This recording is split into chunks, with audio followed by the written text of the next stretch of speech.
O casamento da minha filha estava perfeito até meu neto vir correndo. Vó, a senhora precisa sair daqui. Perguntei assustada. Mas por quê?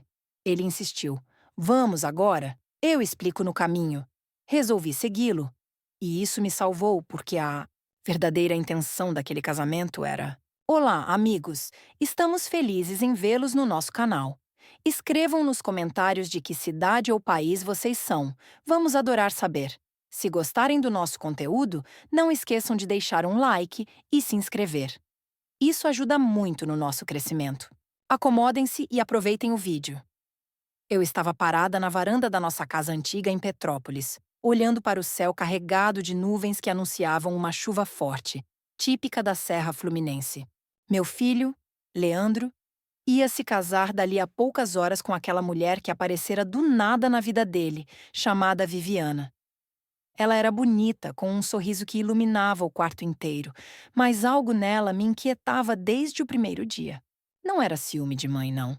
Era um pressentimento que me corroía por dentro, como se o ar ao redor dela carregasse um cheiro de falsidade.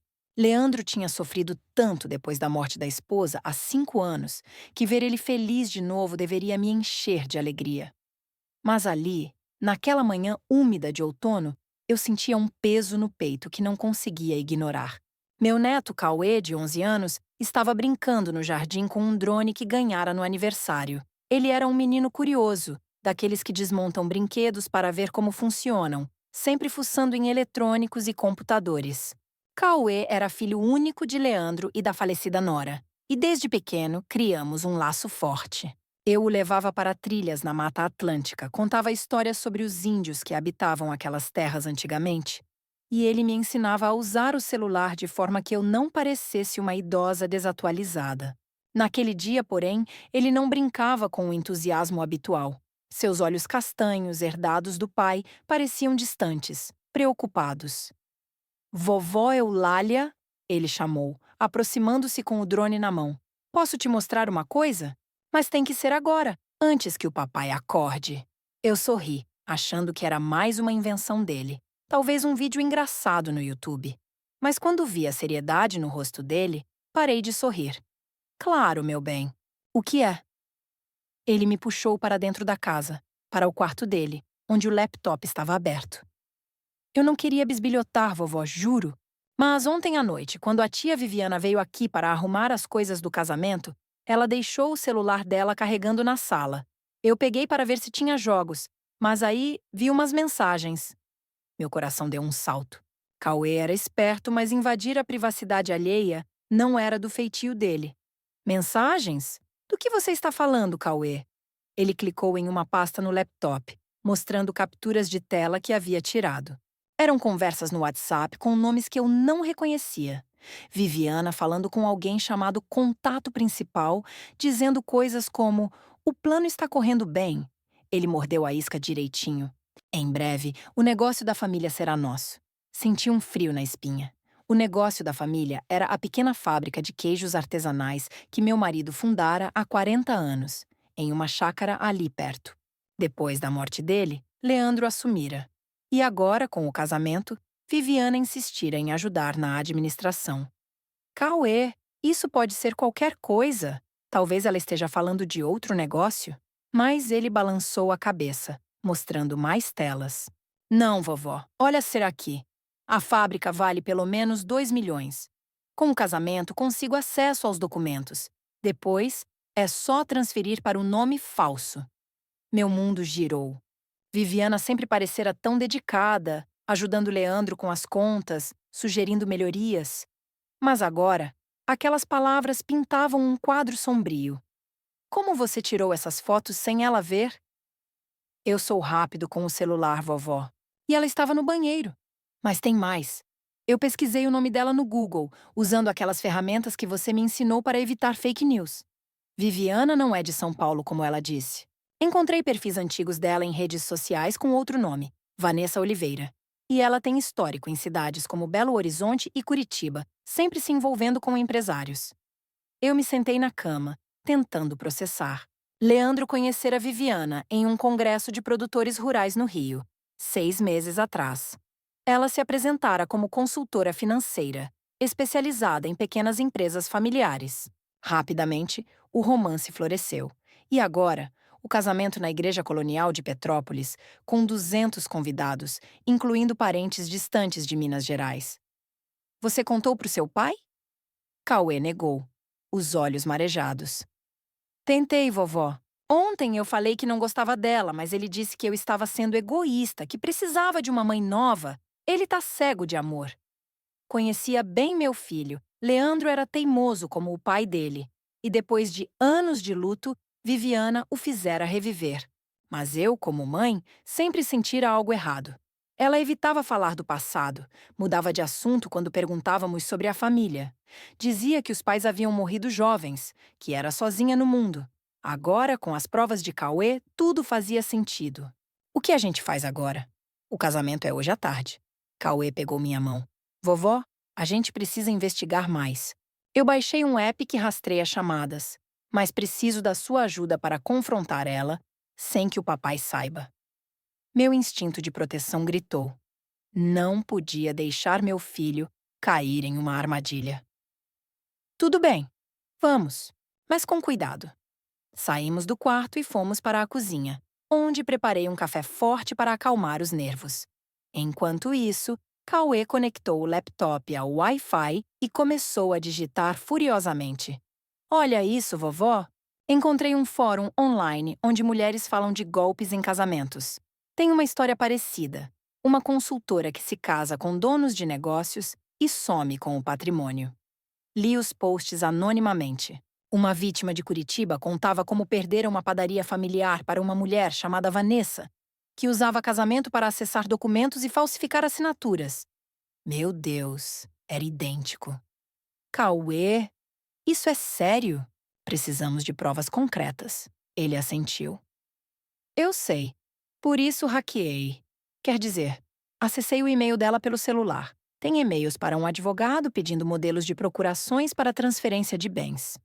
Meu coração acelerou. A chuva começou a cair lá fora, batendo nas telhas antigas. Leandro desceu as escadas, bocejando. Bom dia, mãe! Bom dia, filhote! Ansiosos para o grande dia? Forcei um sorriso. Claro, filho. Vai ser inesquecível. Mas por dentro, eu planejava como impedir que fosse uma tragédia. Enquanto Leandro tomava café, Cauê e eu trocamos olhares cúmplices. Após o almoço, eu o levei para a chácara da fábrica, sob pretexto de pegar queijos para a recepção. Lá, no escritório empoeirado, Cauê continuou a busca. Vovó, olha. Viviana tem uma conta no LinkedIn com nome falso. Ela trabalhou em uma firma de contabilidade investigada por fraudes. Liguei para uma amiga em Belo Horizonte que era advogada. Eulália querida, sim, ouvi falar de casos assim. Golpistas que miram viúvos com heranças. Manda os detalhes que eu verifico. Enviei as capturas por e-mail. Minutos depois, ela retornou. Confere. Vanessa Oliveira é procurada por estelionato. Fuja disso. Meu sangue ferveu. Como confrontar Leandro sem provas físicas? Cauê sugeriu. Vamos gravar ela. Eu coloco o drone com câmera perto da janela dela. Achei arriscado, mas concordamos. De volta à casa, enquanto Viviana se arrumava no quarto de hóspedes, Cauê posicionou o drone discretamente. A chuva parara, deixando o ar fresco. Do laptop vimos Viviana ao telefone. Sim, o idiota casa hoje. Amanhã, assina-se a procuração. O negócio é nosso. Meu estômago revirou. Era prova suficiente. Mas o casamento se aproximava. Cauê, precisamos agir. Ele assentiu determinado. Vovó, confie em mim. Eu salvo o papai. Saímos para a igreja, meu coração em disparada. A cerimônia começaria em breve, mas eu planejava interromper antes dos votos. No carro, Cauê mostrou mais. Encontrei vítimas online. Uma delas mora perto, em Juiz de Fora. Posso contatar. Mandei mensagem para a mulher, Lívia, que respondeu imediatamente. Sim, fui vítima dela. Estou a caminho para confrontar. Meu Deus, o destino conspirava. Chegando à igreja, os convidados chegavam, elegantes em trajes de gala. Viviana já estava lá, deslumbrante em um vestido branco com rendas. Leandro sorria como nunca. Mas eu via além. Cauê me puxou para um canto. Vovó, a Lívia chega em 20 minutos. Aguente. Durante a espera, rezei a Nossa Senhora de Aparecida por força. A música começou e Leandro entrou com Viviana. Meu neto apertou minha mão. Agora! Mas esperei o momento certo. Quando o Gil-padre perguntou se alguém se opunha, hesitei. Então a porta se abriu e Lívia entrou com documentos na mão. Eu me oponho. Essa mulher é uma fraudadora. Caos instalou-se. Viviana empalideceu. Leandro ficou atônito. O quê? Lívia mostrou papéis. Ela me casou, roubou minha herança e fugiu. Tem mais vítimas. Cauê se levantou. Papai? Eu vi as mensagens. É verdade. Leandro olhou para Viviana, que tentou negar. Mas as provas eram irrefutáveis. Polícia foi chamada. Viviana, ou Vanessa, foi detida. Meu filho chorou, mas agradeceu. Mãe, Cauê, vocês me salvaram. A festa virou celebração de escape. Meses depois, Leandro reconstruiu e Cauê virou herói local. Aprendemos a confiar em instintos, especialmente dos pequenos. Enquanto a poeira baixava na igreja lotada, com os convidados murmurando em grupos confusos como abelhas em uma colmeia agitada, eu me aproximei de Leandro, que ainda estava de pé ao lado do altar, o rosto pálido como leite coalhado. Seus olhos, geralmente tão firmes como as montanhas de Petrópolis, agora vagavam perdidos, fixando-se em Viviana ou Vanessa, como agora sabíamos, sendo levada pela polícia para fora, algemada e gritando inocência para quem quisesse ouvir. Mãe, como isso aconteceu? Ele sussurrou, a voz rouca como se tivesse engolido cascalho. Eu o abracei forte, sentindo o tremor em seus ombros largos, aqueles mesmos que carregavam o peso da fábrica desde a morte do pai. Filho, às vezes o amor nos cega, mas a família nos abre os olhos. Cauê viu o que nós ignoramos. Meu neto, ainda com as mãozinhas suadas de nervoso, se encolhia atrás de mim, mas ergueu o queixo quando o pai o chamou. Vem cá, herói. Me conta tudo de novo, desde o começo. E ali, no meio do caos, com o padre tentando acalmar os parentes e Lívia explicando aos policiais os detalhes das fraudes passadas, Cauê repetiu sua jornada. O celular esquecido, as mensagens criptográficas, as buscas noturnas no laptop escondido debaixo das cobertas. Leandro ouvia, assentindo devagar, como se cada palavra fosse uma peça de um quebra-cabeça que ele próprio havia montado errado. A chuva voltara, agora mais fina, batendo nas vidraças coloridas da igreja como lágrimas discretas. Quando saímos, o céu já escurecia, e a recepção planejada no salão paroquial virou um improviso.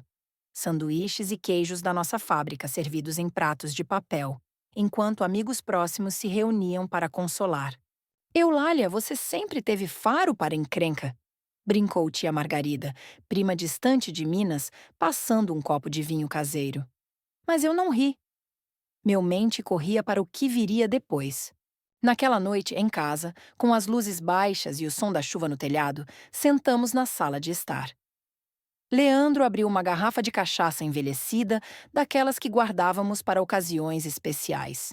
Ironicamente, esta era uma. Eu fui um tolo, mãe. Ela me convenceu a mudar os estatutos da fábrica. Disse que era para otimizar impostos. Cauê, mastigando um pedaço de queijo curado, interveio. Papai, ela tinha planos para vender tudo. Vi e-mails sobre compradores chineses interessados em laticínios orgânicos. Meu filho piscou, surpreso. Como você sabe disso? Pesquisei os contatos dela. Um deles é de uma empresa fantasma em Hong Kong. Eu admirei a esperteza do menino. Aos 11 anos, ele navegava na Deep Web melhor que eu no mercado municipal. Mas a conversa virou séria quando Lívia ligou, do hotel onde se hospedara. Eulália, precisamos de vocês no tribunal.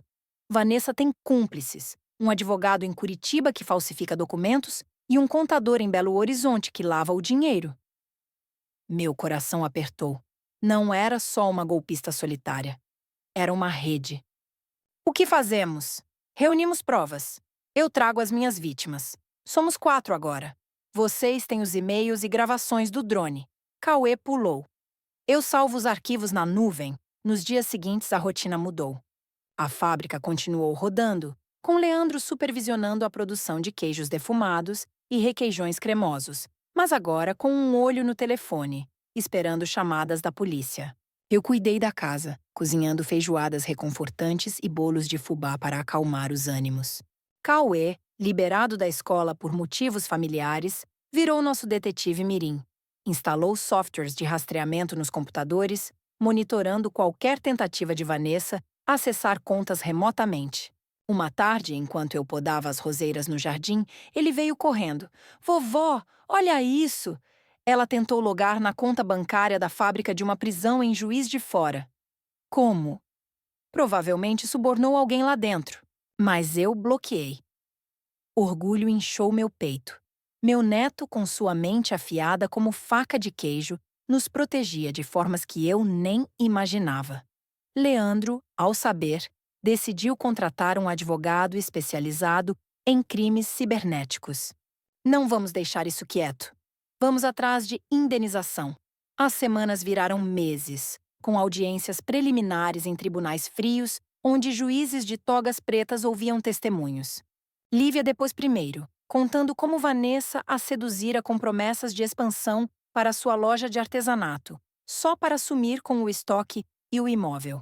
Outra vítima, uma viúva de Curitiba chamada Berenice, chorou ao relatar a perda da casa herdada, agora vendida para especuladores. Quando chegou nossa vez, Leandro falou com voz firme.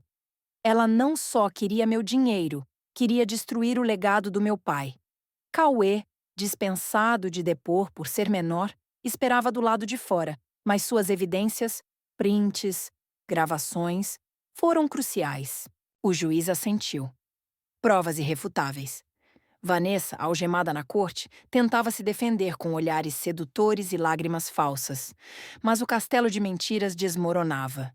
Descobrimos que seu verdadeiro nome era Valéria Santos, com mandados em 3 estados.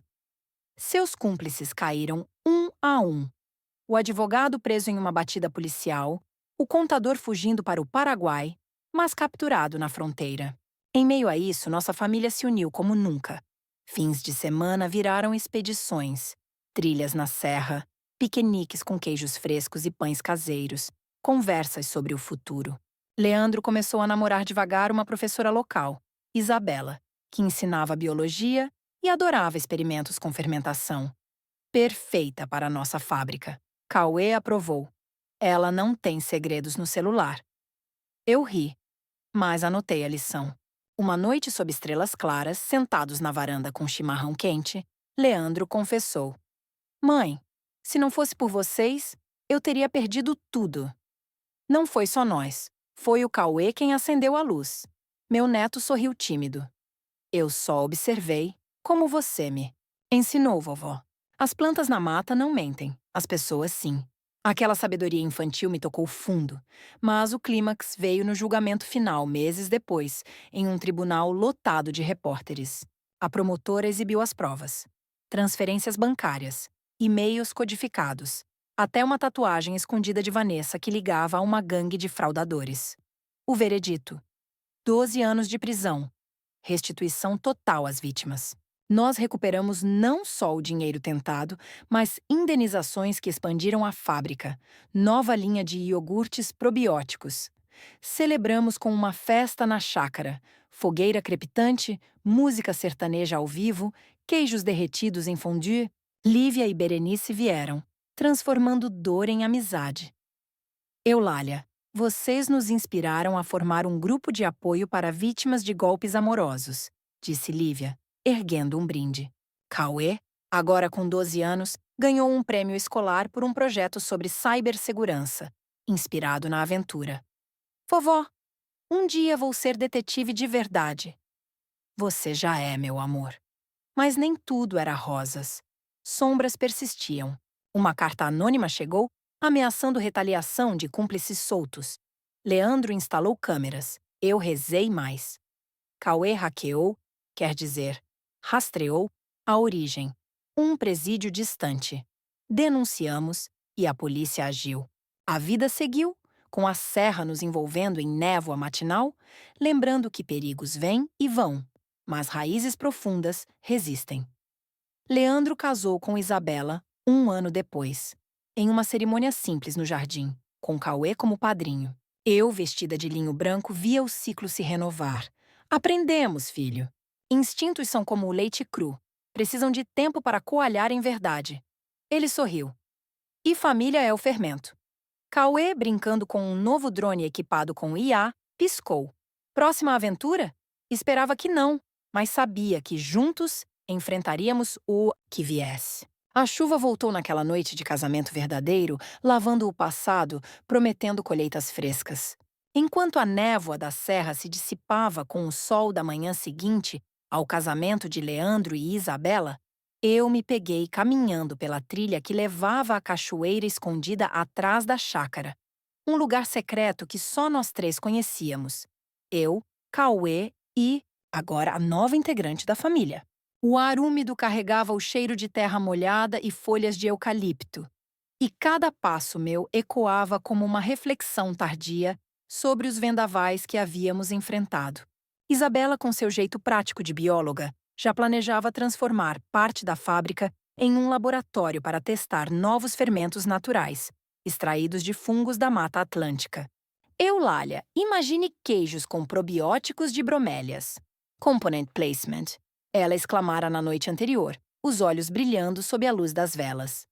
Mas eu, com meus 68 anos de sabedoria acumulada em rugas e memórias, sentia que a calmaria era apenas uma pausa, como o intervalo entre trovoadas.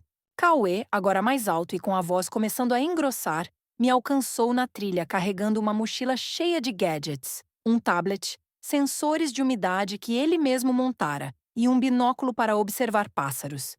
Vovó, você acha que acabou mesmo? Tipo, a Vanessa? Valéria? Ela tem amigos lá fora. Sua pergunta veio como um sussurro, misturado ao barulho da água caindo ao longe.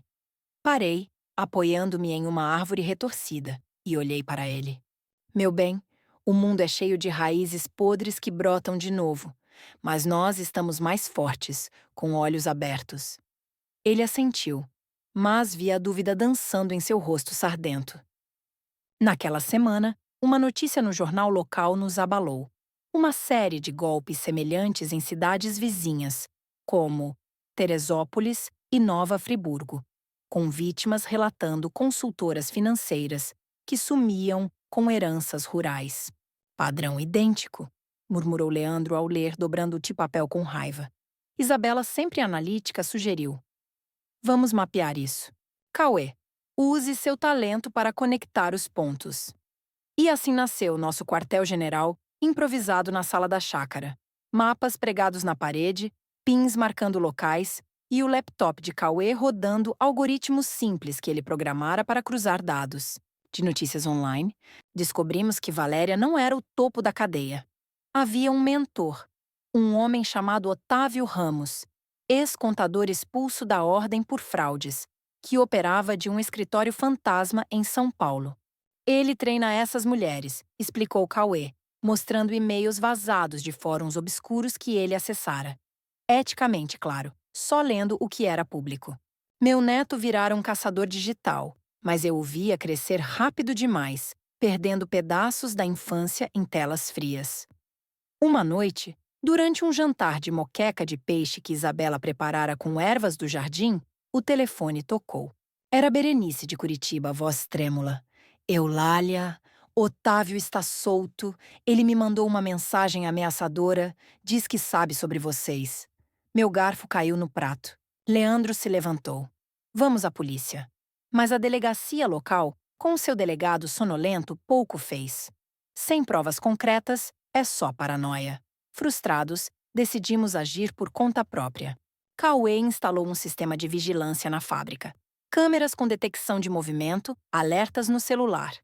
Eu, por minha vez, revivi contatos antigos. Chamei um primo distante, ex-policial militar em Minas, que prometeu investigar Otávio. Ele tem ficha suja, prima. Deixe comigo. Os dias se arrastaram em tensão, com a produção de queijos continuando como âncora de normalidade, Rodas de parmesão envelhecendo em prateleiras de madeira, o cheiro azedo misturando-se à ansiedade. Isabela e Leandro anunciaram uma gravidez surpresa, trazendo luz ao caos. Vai ser uma menina, Eulália. Queremos chamá-la de Flora, pela mata que nos une. Lágrimas rolaram, mas Cauê, protetor como sempre, murmurou: Vou ensinar ela a acordar desde bebê. Então veio o golpe. Uma invasão noturna na fábrica. Acordamos com alarmes disparando, correndo para lá sob chuva torrencial. Portas arrombadas, arquivos revirados, mas nada roubado. Só uma mensagem pintada na parede. O legado acaba aqui. Otávio. Meu coração martelava como um pilão moendo queijo. Cauê checou as câmeras. Um homem encapuzado, mas com uma tatuagem visível no pulso. Um símbolo que combinava com os descritos por Berenice. Vovó, vamos rastrear. Com a ajuda do primo, localizamos Otávio em um sítio isolado em Itatiaia, perto da divisa com São Paulo. Não fomos sozinhos. Lívia e Berenice se juntaram, formando um improvável esquadrão de vingança pacífica. Chegamos ao amanhecer com policiais convocados pelo primo. Otávio, um homem magro de óculos tortos, foi pego de surpresa, rodeado de documentos falsos e laptops cheios de planos. Vocês não entendem, é só negócio, ele resmungou enquanto era algemado. Mas entendíamos sim. Era ganância pura, disfarçada de astúcia. No interrogatório, ele confessou tudo. Treinara Valéria e outras 5, mirando famílias como a nossa, vulneráveis por luto ou solidão. O queijo da sua fábrica valia ouro no mercado negro de exportação. Rimos amargamente depois, na volta para casa, com o sol nascendo sobre as montanhas. A prisão de Otávio fechou o ciclo, com redes desmanteladas e vítimas recebendo compensações via leilões de bens confiscados. Nossa fábrica floresceu, exportações para a Europa graças a contatos de Isabela em congressos científicos. Cauê, inspirado, começou um blog anônimo sobre cibersegurança para famílias rurais, ensinando a detectar fraudes com linguagem simples, como receitas de queijo. Vovó, é como curar leite, separar o bom do azedo. Eu o via amadurecer, mas insistia em brincadeiras. Corridas na trilha, banhos na cachoeira, histórias de fantasmas indígenas ao redor da fogueira. Flora nasceu em uma primavera chuvosa, com olhos curiosos como os do irmão. Leandro a embalava sussurrando: Você tem uma avó guerreira e um irmão gênio. Isabela adicionava: E uma mãe que estuda micróbios para proteger o que amamos. Anos se passaram, com a serra testemunhando nosso crescimento. Cauê entrou na universidade aos 17, estudando engenharia de software em Campinas, mas voltava nos fins de semana para atualizar nossos sistemas. Vovó, o mundo digital é uma selva. Preciso de olhos na mata. Eu, mais velha, mas não menos afiada, criei um grupo comunitário em Petrópolis, Guardiãs da Herança, onde mulheres compartilhavam dicas contra golpes, misturando chá de boldo com alertas cibernéticos. Uma tarde, recebemos uma carta de Valéria da prisão. Vocês me ensinaram que raízes fortes não quebram. Talvez eu mude. Descartamos como manipulação, mas plantamos sementes de dúvida. Redenção possível? Leandro riu. Mãe, foque no presente. E o presente era dourado. Festas de queijo na chácara, com música de viola e danças improvisadas. Flora, aos 3 anos, já mexia em tablets, guiada por Cauê. Ela vai ser melhor que eu, ele brincava. Mas o verdadeiro tesouro era a lição entranhada. Desconfiança saudável como tempero na vida. Observação como ferramenta afiada. Caminhando pela trilha novamente, com Flora no colo e Cauê ao lado, eu sentia a continuidade, gerações tecendo uma rede inquebrável, mais forte que qualquer scan. A cachoeira rugia adiante, lavando preocupações, prometendo fluxos eternos. Com o rugido da cachoeira ecoando como um hino ancestral, ecoando promessas de renovação eterna, paramos ali, no limiar da queda d'água, onde o spray fino nos salpicava como bênçãos inesperadas. Flora se contorcia em meus braços, rindo com aquela gargalhada borbulhante de criança que descobre o mundo molhado, enquanto Cauê ajustava o binóculo para focar em um tucano solitário no alto de uma figueira centenária. Olha lá, vó, ele tá comendo fruta vermelha. Deve ser araçá, daqueles que a gente usa no recheio de queijo doce. Sua voz, agora mais grave com os 20 anos que carregava, misturava nostalgia com expertise técnica. Ele voltara da universidade não só com um diploma em cibersegurança, mas com ideias para integrar drones no monitoramento ecológico da nossa propriedade. Eu, com os cabelos mais prateados que nunca, sorri internamente.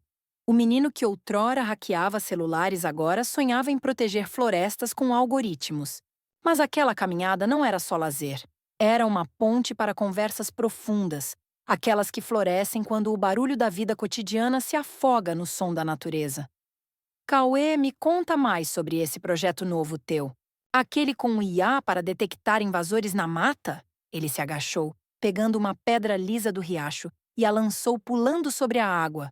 1, 2, 3 saltos antes de afundar. É simples, vó. Câmeras com visão noturna ligadas a redes neurais que diferenciam animais de humanos. Lembra do Otávio? Aquela invasão na fábrica? Isso previne repetições, mas também caçadores ilegais que rondam a serra.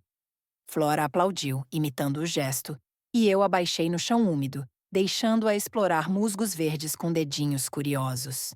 O sol filtrava pelas copas, pintando padrões dançantes no solo, e por um momento o passado se entrelaçou com o presente. Flashes de Valéria algemada, de audiências tensas, de noites insones vigiando telas.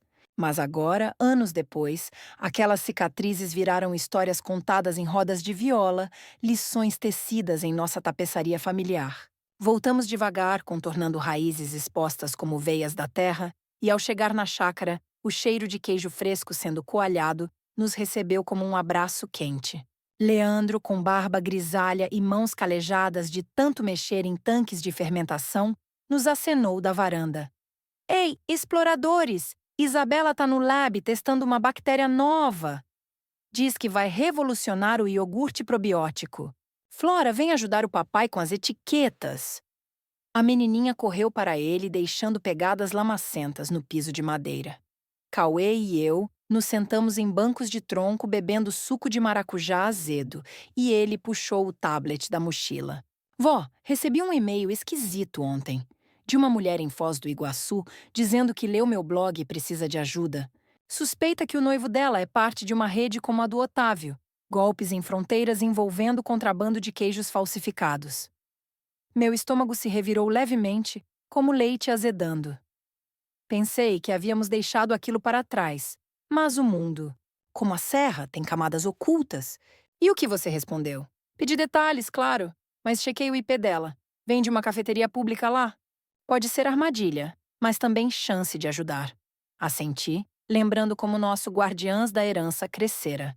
Agora um app que eu mesma ajudava a moderar, com fóruns para compartilhar alertas sobre fraudadores disfarçados de investidores em produtos orgânicos. Naquela noite, durante um jantar de feijoada vegetariana que Isabela inventara com feijão preto fermentado, discutimos o e-mail. Leandro franziu a testa. Cauê, não se meta sozinho. Lembra do que aconteceu com o primo em Minas? Ele investigou um caso similar e acabou com processos por invasão de privacidade. Isabela grávida de novo. Um menino dessa vez pousou a mão na barriga. Mas, se for real, podemos conectar ela com Berenice. Ela virou advogada especializada nisso. Flora, lambuzada de farofa, interveio. Tio Cauê, você é como super-herói? Com computadores voadores? Rimos aliviando a tensão, mas Cauê piscou para mim. Heróis precisam de aliados, pirralha. Dias viraram uma investigação sutil. Cauê trocou mensagens criptografadas com a mulher, chamada Nair, que enviou fotos borradas de documentos suspeitos.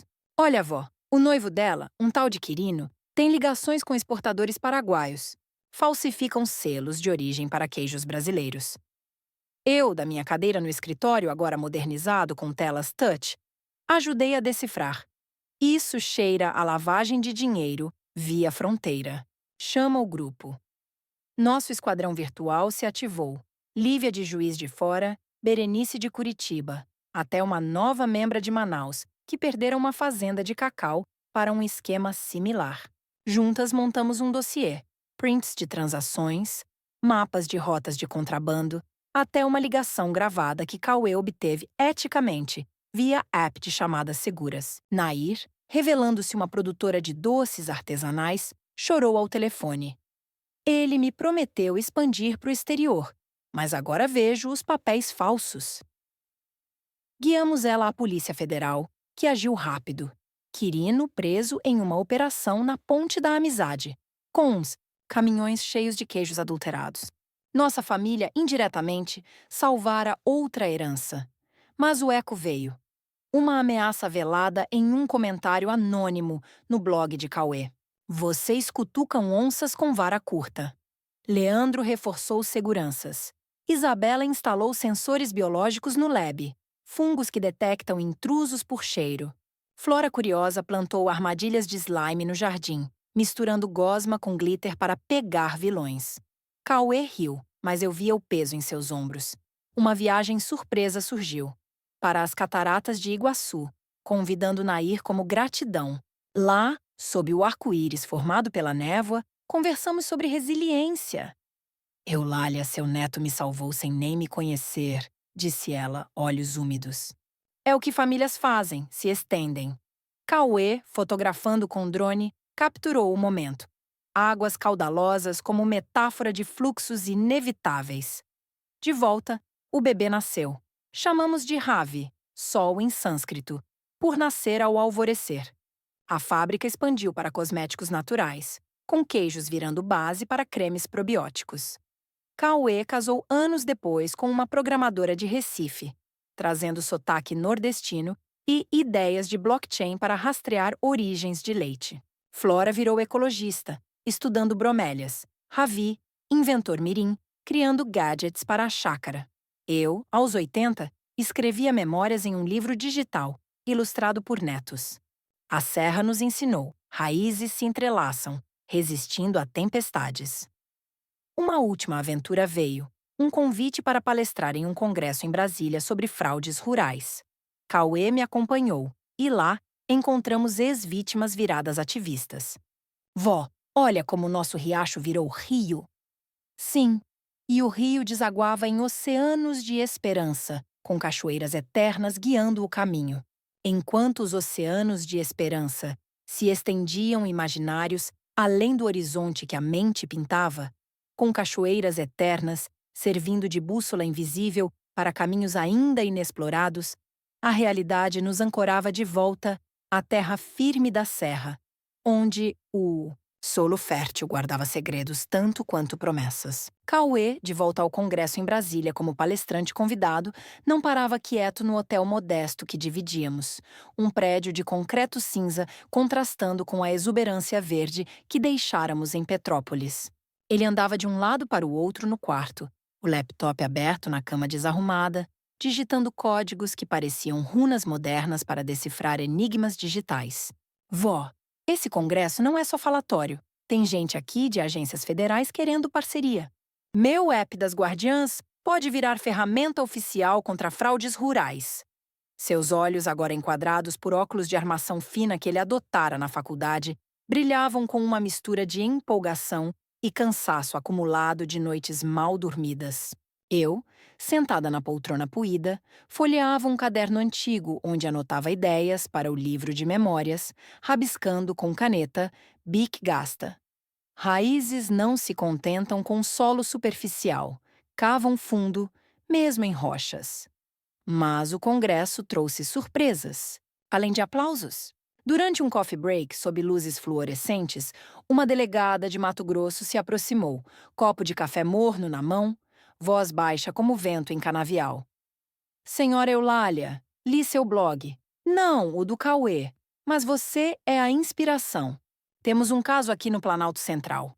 Uma rede de falsificadores de títulos de terra mirando viúvas de fazendeiros. Envolve criptomoedas para lavar o dinheiro. Meu neto, ouvindo de longe, se inseriu na conversa como um peixe no riacho. Cripto? Posso rastrear carteiras blockchain. Me dá os hashes que eu verifico transações. A delegada, uma mulher de traços indígenas e determinação feroz, ergueu uma sobrancelha. Vocês topam uma operação informal? Nada oficial, mas útil. Assim, o que era uma viagem de palestras virou mergulho em águas turvas. De volta ao hotel, Cauê configurou uma VPN improvisada, conectando-se a nodes públicos para mapear fluxos de Ether e Bitcoin ligados a endereços suspeitos que a delegada enviara por mensagem criptografada. Olha, vó, essas carteiras recebem de exchanges no Paraguai, mesmo padrão do Quirino, e saem para contas em nomes de laranjas, viúvas que vendem terras sem saber. Eu servi chá de camomila de saquinhos velhos, acalmando os nervos. Cuidado, menino! Isso não é jogo de xadrez digital, são vidas em risco. Mas ele sorria, dedos voando no teclado como pássaros migratórios. No dia seguinte, num auditório lotado de burocratas e ativistas, Cauê apresentou slides minimalistas mostrando gráficos de redes, nós vermelhos pulsando como corações expostos. Fraudes não são isoladas, são ecossistemas. Como fungos na mata, se espalham por raízes ocultas. Aplausos ecoaram, mas a delegada piscou de longe. Depois, no saguão. Ali, sob painéis de propaganda governamental, ela nos passou um pendrive. Dados preliminares.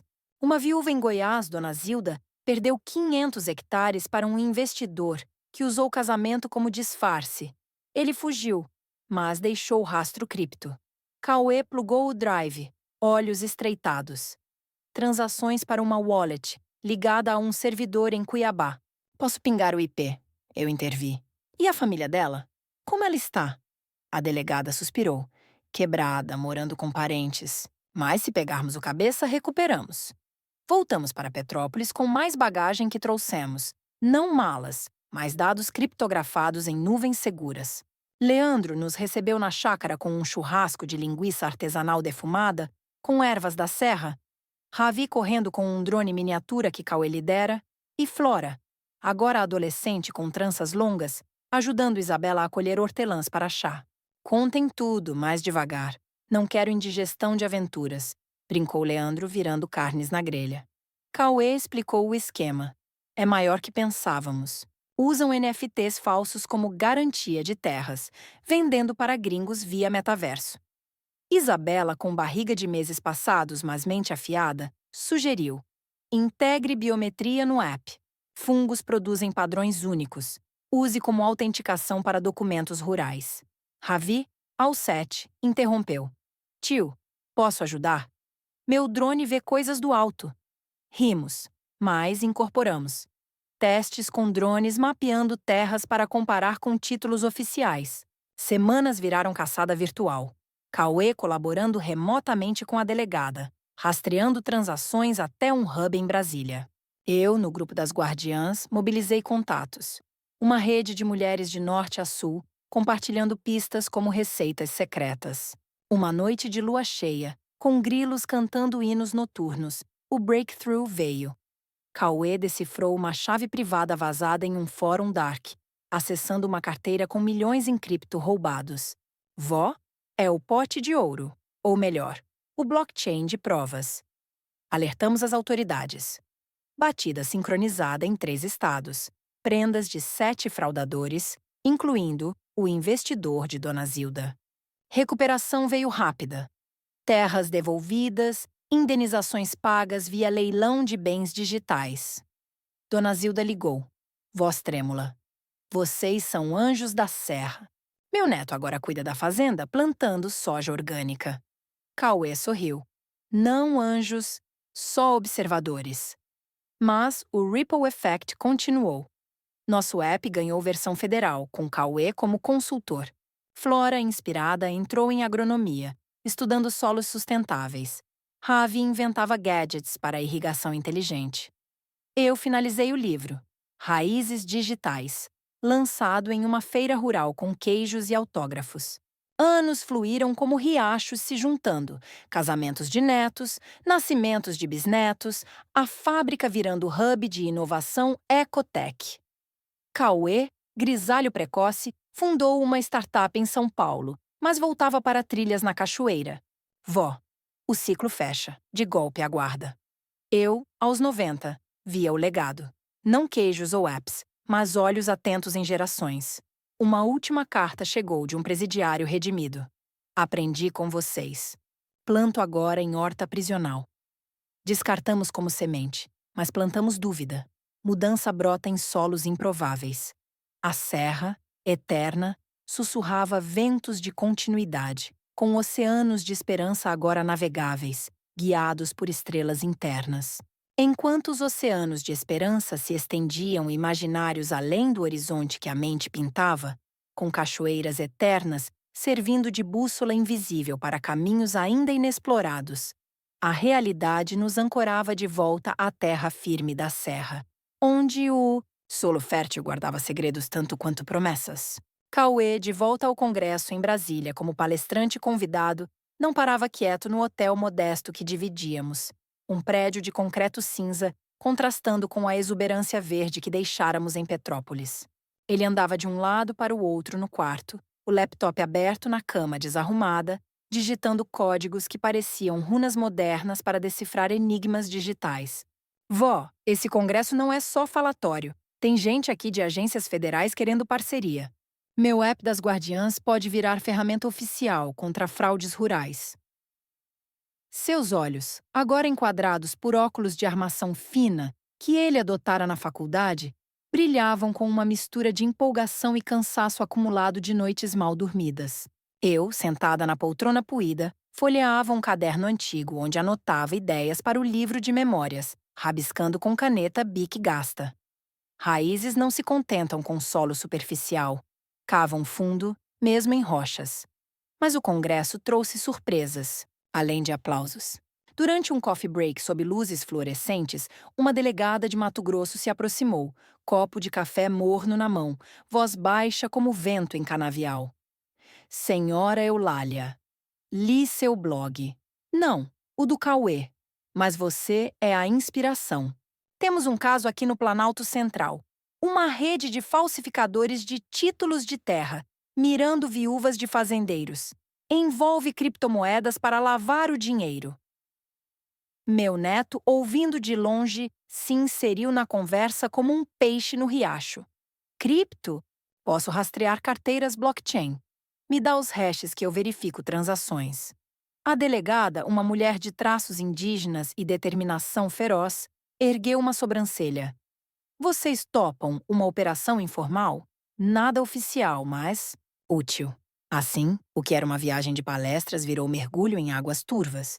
De volta ao hotel, Cauê configurou uma VPN improvisada, conectando-se a nodes públicos para mapear fluxos de Ether e Bitcoin ligados a endereços suspeitos que a delegada enviara por mensagem criptografada. Olha, vó, essas carteiras recebem de exchanges no Paraguai, mesmo padrão do Quirino, e saem para contas em nomes de laranjas, viúvas que vendem terras sem saber. Eu servi chá de camomila de saquinhos velhos, acalmando os nervos. Cuidado, menino. Isso não é jogo de xadrez digital. São vidas em risco. Mas ele sorria, dedos voando no teclado como pássaros migratórios. No dia seguinte, no auditório lotado de burocratas e ativistas, Cauê apresentou slides minimalistas mostrando gráficos de redes, nós vermelhos pulsando como corações expostos. Fraudes não são isoladas, são ecossistemas. Como fungos na mata, se espalham por raízes ocultas. Aplausos ecoaram, mas a delegada piscou de longe. Depois, no saguão, ali, sob painéis de propaganda governamental, ela nos passou um pendrive. Dados preliminares. Uma viúva em Goiás, Dona Zilda, perdeu 500 hectares para um investidor que usou o casamento como disfarce. Ele fugiu, mas deixou rastro cripto. Cauê plugou o drive, olhos estreitados. Transações para uma wallet, ligada a um servidor em Cuiabá. Posso pingar o IP, eu intervi. E a família dela? Como ela está? A delegada suspirou. Quebrada, morando com parentes. Mas se pegarmos o cabeça, recuperamos. Voltamos para Petrópolis com mais bagagem que trouxemos. Não malas, mas dados criptografados em nuvens seguras. Leandro nos recebeu na chácara com um churrasco de linguiça artesanal defumada com ervas da serra, Ravi correndo com um drone miniatura que Cauê lhe dera. E Flora, agora adolescente com tranças longas, ajudando Isabela a colher hortelãs para chá. Contem tudo, mas devagar. Não quero indigestão de aventuras, brincou Leandro, virando carnes na grelha. Cauê explicou o esquema. É maior que pensávamos. Usam NFTs falsos como garantia de terras, vendendo para gringos via metaverso. Isabela, com barriga de meses passados, mas mente afiada, sugeriu. Integre biometria no API. Fungos produzem padrões únicos. Use como autenticação para documentos rurais. Ravi Alset interrompeu. Tio, posso ajudar? Meu drone vê coisas do alto. Rimos, mas incorporamos. Testes com drones mapeando terras para comparar com títulos oficiais. Semanas viraram caçada virtual. Cauê colaborando remotamente com a delegada, rastreando transações até um hub em Brasília. Eu, no grupo das guardiãs, mobilizei contatos. Uma rede de mulheres de norte a sul, compartilhando pistas como receitas secretas. Uma noite de lua cheia, com grilos cantando hinos noturnos, o breakthrough veio. Cauê decifrou uma chave privada vazada em um fórum dark, acessando uma carteira com milhões em cripto roubados. Vó, é o pote de ouro. Ou melhor, o blockchain de provas. Alertamos as autoridades. Batida sincronizada em 3 estados. Prendas de 7 fraudadores, incluindo o investidor de Dona Zilda. Recuperação veio rápida. Terras devolvidas, indenizações pagas via leilão de bens digitais. Dona Zilda ligou, voz trêmula. Vocês são anjos da serra! Meu neto agora cuida da fazenda plantando soja orgânica. Cauê sorriu. Não anjos, só observadores. Mas o Ripple Effect continuou. Nosso app ganhou versão federal com o Cauê como consultor. Flora, inspirada, entrou em agronomia, estudando solos sustentáveis. Ravi inventava gadgets para irrigação inteligente. Eu finalizei o livro, Raízes Digitais, lançado em uma feira rural com queijos e autógrafos. Anos fluíram como riachos se juntando. Casamentos de netos, nascimentos de bisnetos, a fábrica virando hub de inovação ecotech. Cauê, grisalho precoce, fundou uma startup em São Paulo, mas voltava para trilhas na cachoeira. Vó, o ciclo fecha. De golpe, aguarda. Eu, aos 90, via o legado. Não queijos ou apps, mas olhos atentos em gerações. Uma última carta chegou de um presidiário redimido. Aprendi com vocês. Planto agora em horta prisional. Descartamos como semente, mas plantamos dúvida. Mudança brota em solos improváveis. A serra, eterna, sussurrava ventos de continuidade, com oceanos de esperança agora navegáveis, guiados por estrelas internas.